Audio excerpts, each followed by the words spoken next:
সন্তান যাতে উত্তম দাদার মতো তৈরি হয় এবং পিতা যাতে এরকমই হয়, আমাদের জন্য আদর্শ হতে পারে।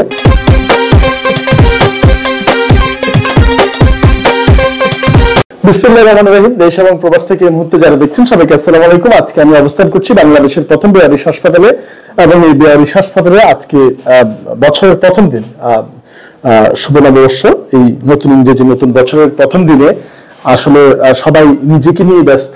কেউ নতুন কাপড় কিনছে, তো কোথাও বেড়াতে যাচ্ছে, কিংবা মিষ্টি মুখ করছে, অথবা কোনো ধরনের অনুষ্ঠানের অ্যারেঞ্জমেন্ট করছে। সেই জায়গায় আমাদের উত্তম মানব কল্যাণ সংস্থার উত্তম কুমার সাহা, ইউকেএস উত্তম দাদা, যিনি চাঁদপুর কচুয়ার সন্তান, তিনি বর্তমানে ওমানে অবস্থানরত রয়েছেন এবং তিনি নানাবিধ মানবিক কাজ করে যান, জাতি ধর্ম গোত্র বর্ণ নির্বিশেষে। আজকে তিনি খুব সুন্দর একটি আয়োজন করেছেন। সেই আয়োজনের প্রেক্ষিতে যে সমস্ত কার্যক্রম সমূহ রয়েছে সেটি হচ্ছে, প্রথমে আজকে সকল আমাদের মা বাবা এবং এমপ্লয় যারা রয়েছে সবাইকে মিষ্টি মুখ করাচ্ছেন এবং পাশাপাশি নতুন বছরের শুরুতেই এবং পাশাপাশি তাদের জন্য প্রথম দিনই, বছরের প্রথম দিন যাতে শুভ হয়, বাকি দিনগুলো যাতে আল্লাহ তাআলা আমাদের জন্য আরো সুন্দর করে জন্য তাদের জন্য খুব ভালো খাবারের আয়োজন করেছে।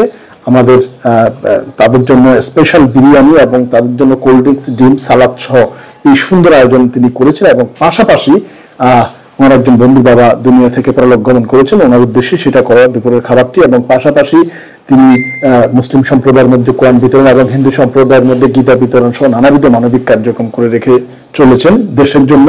এবং ওনারাই হচ্ছে আমাদের জন্য নীরব এক ব্যক্তিত্ব এবং নীরব এক যোদ্ধা দেশের জন্য। এবং প্রকৃত অর্থ আমরা যাদেরকে দেখি, যারা বড় বড় নেতা, সমাজ সেবা করার মুখোশে তারা নিজের আখের গোছাচ্ছে, কিন্তু এই মানুষগুলো বিদেশের মাটিতে কষ্ট করে মাথার গাম পায়ে ফেলে নিজের কষ্টার্জিত অর্থ মানুষের কল্যাণে ব্যয় করছে।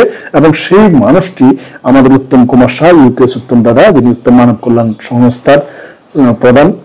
তিনি আজকে এখানে শুধু নিজেই এই সমস্ত কাজ করে ক্ষান্ত হননি। ফল ভালো তো বীজ ভালো তো ফল ভালো, ঠিক তেমনি উনি যে ঘরের সন্তান, তার বাবা তিনিও খুবই ভালো একজন মানুষ, মানবিক মানুষ, এবং সেই অনুযায়ী সন্তানকে শিক্ষা দিয়ে মানবিক কাজের এক অনন্য উদাহরণ করে দাঁড়িয়ে দিচ্ছেন। এবং তারই ধারাবাহিকতা ওনার বাবাও আজকে আমাদের এই বেয়ারিশ হাসপাতাল ভিজিট করেছে এবং এই সমস্ত কাজের আজকে নিজে থেকে সাক্ষী হয়েছেন। এবং আঙ্কেলের কাছে আমাদের প্রশ্ন আপনার কাছে, এই হাসপাতালটি ভিজিট করে এবং এই পচাগলা বেয়ারিশ মানুষের একমাত্র আশ্রয়স্থল দেখে আপনার কেমন লাগছে আঙ্কেল?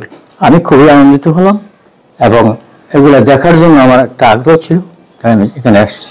আচ্ছা, ইনশাল্লাহ এই ভবিষ্যতে যাতে এই উত্তম দাদা এরকম ভালো কাজগুলোর সাথে থাকে, এটা আমি আশা রাখি আপনি আমাকে কারণ উৎসাহ দিবেন। অবশ্যই আমি তাকে উৎসাহ দেব। এই যে উত্তম দাদা এই যে ভালো কাজগুলো করছে নিজের অর্থ ব্যয় করে, তো এটাকে সংসারের জন্য তারা ভালো কিছু করতে পারতো না করে গরিব অসহায় মানুষের জন্য যা করছে, এটাকে কি আপনি অর্থ অপচয় মনে করছেন? না, এটাকে আমি অর্থ অপচয় মনে করছি না। এটা আমি মনে করছি যে এটা আমার দেশের জন্য বা সন্তানদের জন্য আমার মঙ্গলজনক। একজন বাবা যিনি এই এত বড় কথা বলার অধিকার রাখে যে সন্তানের কষ্টার্জিত অর্থ মানুষের মধ্যে বিতরণ হচ্ছে এবং নিজেরা যা ভোগ করছে তার চেয়ে বেশি মানুষকে দিচ্ছে, এই যে বড় একটা মহানবীতা মানুষের যে থাকে, সেটা ওনাদের কাছ থেকে না আসলে দেখা যায় না। পর্দার অন্তরালে মানুষগুলো এভাবেই মানুষের জন্য অনেক বেশি কাজ করে যাচ্ছে। তো আমার পাশে আছে আমাদের বেয়ারিশ ফাউন্ডেশনের কার্যক্রমী সদস্য রতন ভাই। তো এরকম প্রত্যেক সন্তানের জন্য বাবা যাতে উদাহরণ হয়ে থাকে, কি মনে করেন? সবাইকে নমস্কার। আজকে ইংরেজি 2025-এর প্রথম দিন, তো এই শুভ নববর্ষের শুভেচ্ছা বেয়ারিশ চিকিৎসা পুনর্বাসন কেন্দ্রের পক্ষ থেকে। পাশে যিনি দেখতেছেন উনি একজন গর্বিত পিতা, যে ওনার সন্তান বিদেশে থেকেও আমাদের এই সবসময় বেয়ারিশ মা বাবাদের জন্য সবসময় অর্থ দিয়ে হোক, কথা দিয়ে হোক, শ্রম দিয়ে হোক, যেভাবে হোক সহযোগিতা করে যাচ্ছেন।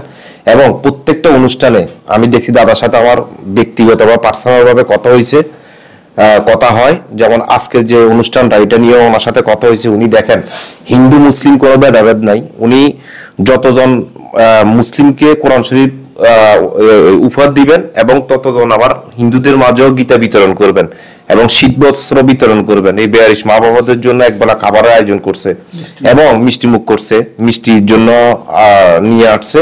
এবং এই যে উত্তম দাদার বাবা, উনি চাঁদপুর কচুয়া থেকে এসে গতকালকে সারাদিন আমাদের এই বেয়ারিশ মা বাবাদের সাথে দেখে এবং আজকে উনি চলে যাবেন ওনার বাড়িতে। এবং ওনার ছেলে যে আসলে কোন প্রতিষ্ঠানের সাথে সম্পৃক্ত আছে, কোন জায়গায় অর্থ ব্যয় করে, সেটা আজকে ওনার বাবা নিজে সাক্ষী হয়ে রইলেন, উনি দেখে গেলেন। এবং আমি এরকম প্রত্যেকটা পিতামাতার প্রতি আকুল আবেদন থাকবে, আপনার ছেলে সন্তান 5টা যদি ছেলে হয়, একটা ছেলেকে অন্তত মানবিক করে তুলেন, তাহলে এই দেশে আর এরকম অসহায় পচে গেলে মানুষ রাস্তাঘাটে পড়ে থাকবে না। সবাইকে ধন্যবাদ, আসসালামু আলাইকুম। ধন্যবাদ। নাকি আঙ্কেলের মতো এরকম হাজারো সন্তান যাতে উত্তম দেওয়ার মতো তৈরি হয় এবং পিতা জাতি এরকমই হয়, আমাদের জন্য আদর্শ হতে পারে। ধন্যবাদ সবাইকে। বাংলাদেশের প্রথম বিহারিস হাসপাতাল থেকে আসসালামু আলাইকুম ওয়া রাহমাতুল্লাহি ওয়া বারাকাতুহু।